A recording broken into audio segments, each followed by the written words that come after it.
Mesin diesel sekarang banyak menggunakan sensor dan electrical untuk meningkatkan performa dan efisiensi dari mesin diesel itu sendiri. Jadi kalau penurunan efisiensi dari kelistrikan itu almost lu undetectable deh.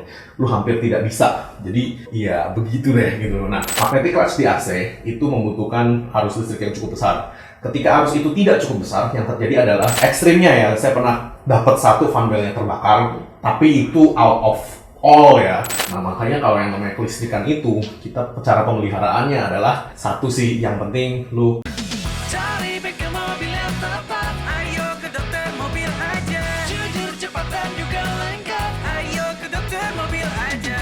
Kualitas yang terbaik, harga juga bersahabat. Percayalah, di dokter mobil pasti beres.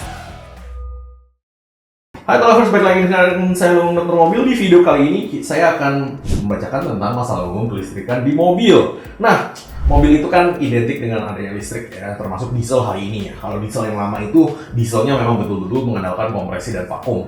Jadi kayak misalkan gua dulu nih di Tama kan masih pakai mesin engkol nih. Nah, mesin engkol itu tidak ada akinya dan tidak ada voltage generator atau kayak misalkan alternatornya itu tidak ada gitu. Jadi dia benar-benar pure terbakar dan bisa kompresi karena si kompresi itu tersebut gitu. Dan dari situ kan tinggal dikonekin ke selang-selang vakum ya kan, segala macamnya supaya dia bisa beroperasi dengan sendirinya.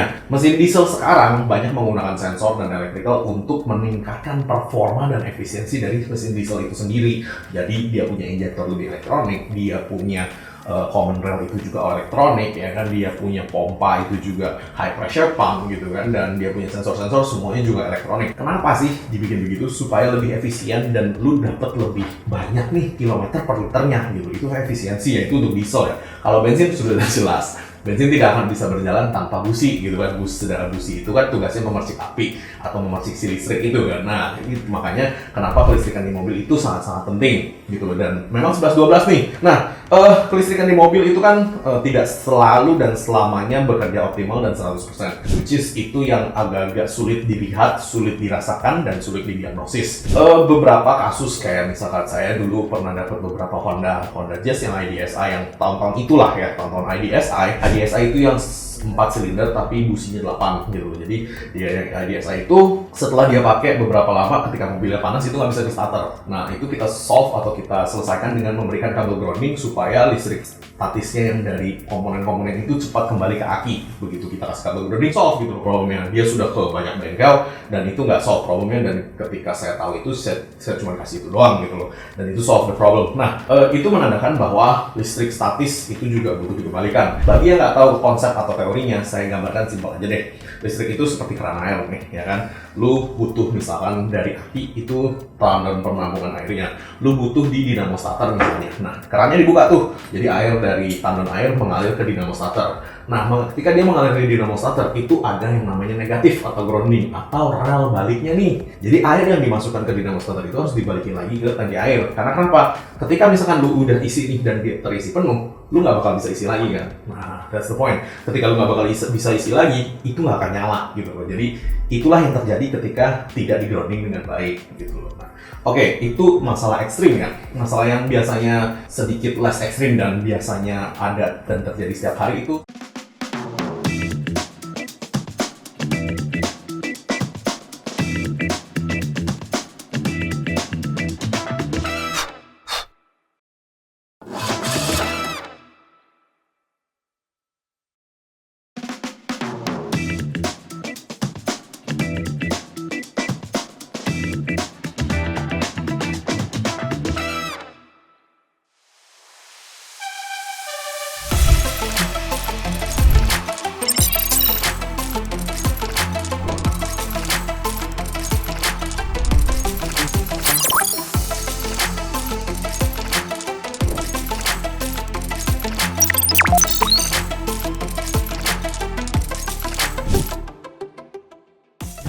Beda banget tarikannya. Mobil gua jadi enteng dan bertenaga. Berasa seperti mobil baru. Ini baru nendang.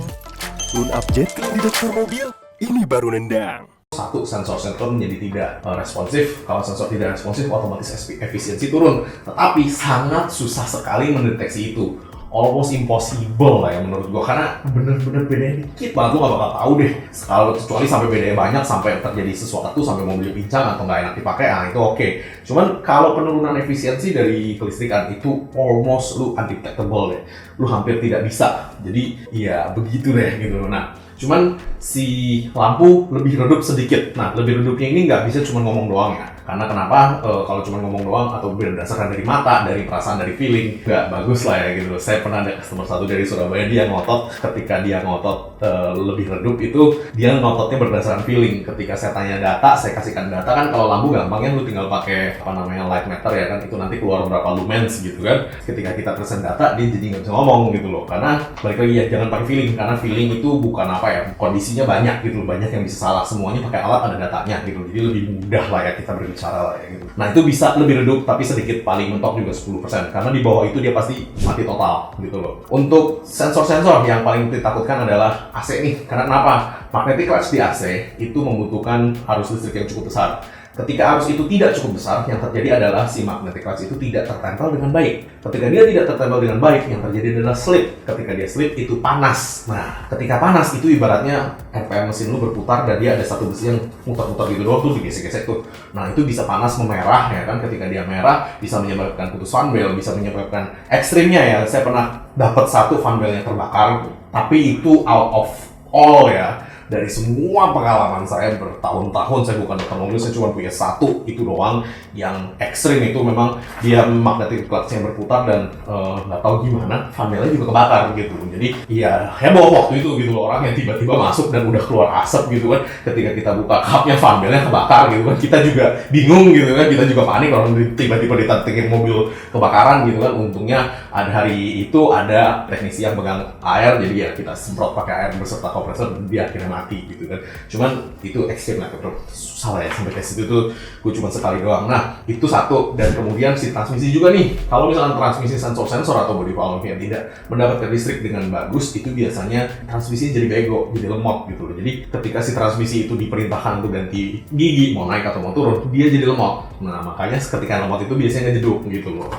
Nah, kemudian untuk power outlet dan begitu-begitu ya tidak bisa berfungsi dengan baik, itu sudah sewajarnya lah ya. Nah, makanya kalau yang namanya kelistrikan itu, kita cara pemeliharaannya adalah satu sih, yang penting lu kabel-kabel nggak ada yang bocor ya kan. Nggak ada yang bocor itu dalam artian nggak ada yang kekikis dan ketempel sampai ke ground, sampai dia mengalami short gitu loh. Itu satu. Dua, alternator. Jangan lupa alternator juga ada umurnya.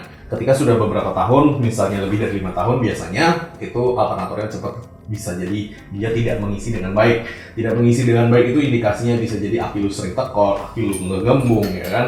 Itu voltasenya harus diukur ketika dia berjalan gitu. Jadi dia harus di atas 12,8 volt tapi di bawah 13,9 volt. Nah, DC ya, jadi itu harus di angka range segitu ya. Jadi saya ulang lagi, 12,8 itu harus di atasnya, 13,9 itu atasnya, jadi harus di bawahnya. Jadi di antara itu dia fine. Kalau sudah di atas atau di bawah, itu biasanya aki lu tekor atau aki lu ngegembung. Nah, itu biasanya sih lu nggak usah ganti satu alternator IC, bisa juga lu gulung ulang dan lu ganti kiproknya dan bearing-bearingnya lu ganti gitu. Jadi itu juga bisa. Nah, untuk mobil yang sudah terlewat tua nih, udah lewat dari 20 tahun ya kan, saran saya tetap satu, lu ganti kabel set.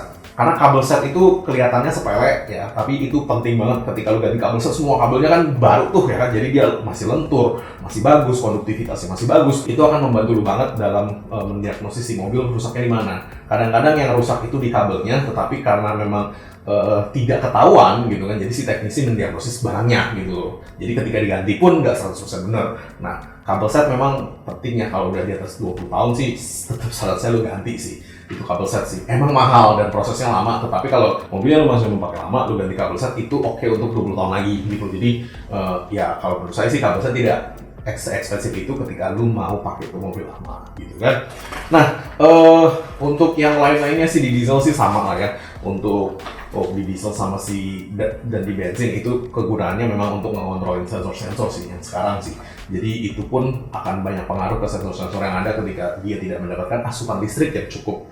Jadi listrik yang kesana dan listrik yang balik itu harus cukup semua. Ketika itu tidak cukup, akan menjadi kacau datanya. Dan ketika kacau datanya, kita tidak bisa diagnosis dengan benar gitu loh. Oke, mungkin sekian dulu penjelasan dari saya untuk mobil. Thanks. Jangan lupa subscribe, like, dan komen di YouTube kami. Thanks.